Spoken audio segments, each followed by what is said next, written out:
You're going to get a chance to respond to that because that's a perfect segue into our next segment, and that is, what is America's role in the world? And that is the question. What do each of you see as our role in the world? And I believe, Governor Romney, it's your turn to go first. Well, I absolutely believe that America has a responsibility and the privilege of helping defend freedom and promote the principles that make the world more peaceful. And those principles include human rights, human dignity, free enterprise, freedom of expression, elections, because when there are elections, people tend to vote for peace. They don't vote for war. So we want to promote those principles around the world. We recognize that there are places of conflict in the world. We want to end those conflicts to the extent humanly possible. But in order to be able to fulfill our role in the world, America must be strong.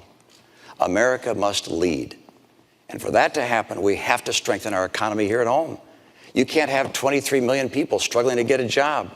You can't have an economy that over the last 3 years keeps slowing down its growth rate. You can't have kids coming out of college, half of whom can't find a job today, or a job that's commensurate with their college degree. We have to get our economy going. And our military. We've got to strengthen our military long term. We don't know what the world is going to throw at us down the road. We make decisions today in a military that will confront challenges we can't imagine. In the 2000 debates, there was no mention of terrorism, for instance. And a year later, 9/11 happened. So we have to make decisions based upon uncertainty. And that means a strong military. I will not cut our military budget. We have to also stand by our allies. I think the tension that existed between Israel and the United States was very unfortunate. I think also that pulling our missile defense program out of Poland in the way we did was also unfortunate in terms of, if you will, disrupting the relationship in some ways that existed between us. And then, of course, with regards to standing for our principles, when the students took to the streets in Tehran and the people there protested, the Green Revolution occurred. For the president to be silent, I thought, was an enormous mistake. We have to stand for our principles, stand for our allies, stand for a strong military, and stand for a stronger economy. Mr. President. America remains the one indispensable nation. And the world needs a strong America, and it is stronger now than when I came into office. Because we ended the war in Iraq, we were able to refocus our attention on not only the terrorist threat, but also beginning a transition process in Afghanistan. It also allowed us to refocus on alliances and relationships that had been neglected for a decade. And Governor Romney, our alliances have never been stronger. In Asia, in Europe, in Africa, with Israel, where we have unprecedented military and intelligence cooperation, including dealing with the Iranian threat. But what we also have been able to do is position ourselves so we can start rebuilding America. And that's what my plan does. Making sure that we're bringing manufacturing back to our shores so that we're creating jobs here, as we've done with the auto industry, not rewarding companies that are shipping jobs overseas. Making sure that we've got the best education system in the world, including retraining our workers for the jobs of tomorrow. Doing everything we can to control our own energy. We've cut our oil imports to the lowest level in 2 decades because we've developed oil and natural gas, but we also have to develop clean energy technologies that will allow us to cut our exports in half by 2020. That's the kind of leadership that we need to show. And we've got to make sure that we reduce our deficit. Unfortunately, Governor Romney's plan doesn't do it. We've got to do it in a responsible way by cutting out spending we don't need, but also by asking the wealthiest to pay a little bit more. That way we can invest in the research and technology that's always kept us at the cutting edge. Now, Governor Romney has taken a different approach throughout this campaign. You know, both at home and abroad, he has proposed wrong and reckless policies. You know, he's praised George Bush as a good economic steward and Dick Cheney as somebody who shows great wisdom and judgment. And taking us back to those kinds of strategies that got us into this mess are not the way that we are going to maintain leadership in the 21st century. Governor Romney, wrong and reckless policies? I've got a policy for the future and an agenda for the future. And when it comes to our economy here at home, I know what it takes to create 12 million new jobs and rising take-home pay. And what we've seen over the last 4 years is something I don't want to see over the next 4 years. The president said by now we'd be at 5.4% unemployment. We're 9 million jobs short of that. I will get America working again and see rising take-home pay again, and I'll do it with 5 simple steps. Number 1, we are going to have North American energy independence. We're going to do it by taking full advantage of oil, coal, gas, nuclear, and our renewables. Number 2, we're going to increase our trade. Trade grows about 12% per year. It doubles about every 5 or so years. We can do better than that, particularly in Latin America. The opportunities for us in Latin America, we have just not taken advantage of fully. As a matter of fact, Latin America's economy is almost as big as the economy of China. We're all focused on China. Latin America is a huge opportunity for us. Time zone, language opportunities. Number 3, we're going to have training programs that work for our workers and schools that finally put the parents and the teachers and the kids first, and the teachers' union is going to have to go behind. And then we're going to have to get to a balanced budget. We can't expect entrepreneurs and businesses large and small to take their life savings or their company's money and invest in America if they think we're headed to the road to Greece. And that's where we're going right now unless we finally get off this spending and borrowing binge. And I'll get us on track to a balanced budget. And finally, number 5, we've got to champion small business. Small business is where jobs come from. 2/3 of our jobs come from small businesses. New business formation is down at the lowest level in 30 years under this administration. I want to bring it back and get back good jobs and rising take-home pay. Well, let's talk about what we need to compete. First of all, Governor Romney talks about small businesses, but Governor, when you were in Massachusetts, small businesses development ranked about 48th, I think, out of 50 states in Massachusetts, because the policies that you're promoting actually don't help small businesses. And the way you define small businesses include folks at the very top. And they include you and me. That's not the kind of small business promotion we need. But let's take an example that we know is going to make a difference in the 21st century, and that's our education policy. We didn't have a lot of chance to talk about this in the last debate. Under my leadership, what we've done is reformed education, working with governors, 46 states. We've seen progress and gains in schools that were having a terrible time, and they're starting to finally make progress.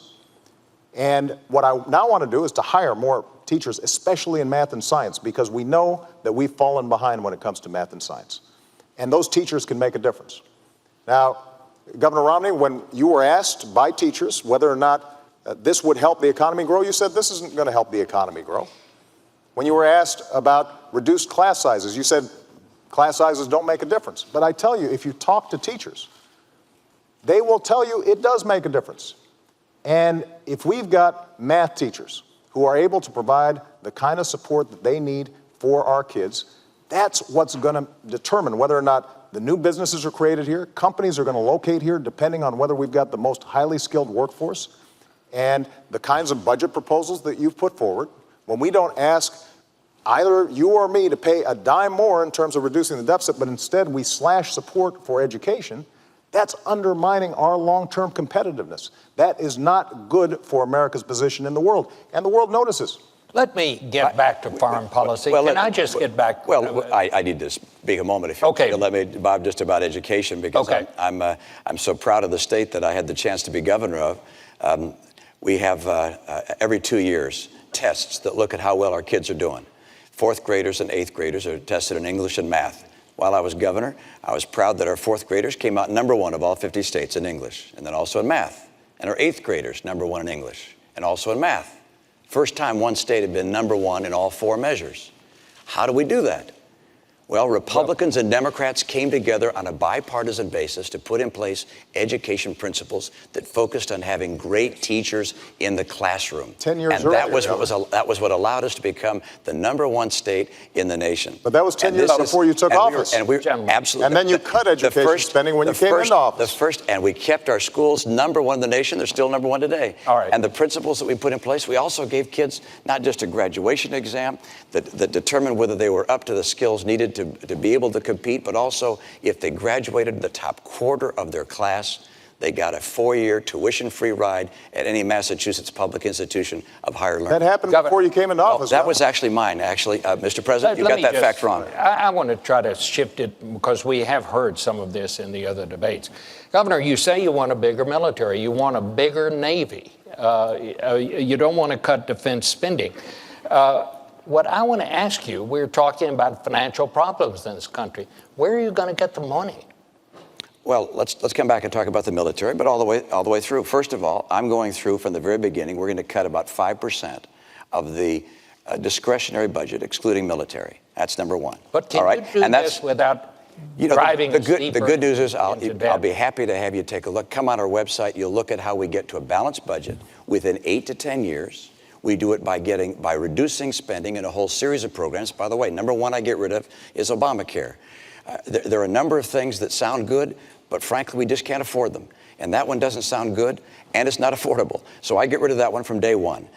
To the extent humanly possible, we get that out. We take program after program that we don't absolutely have to have, and we get rid of them. Number two, we take some programs that we are going to keep, like Medicaid, which is a program for the poor.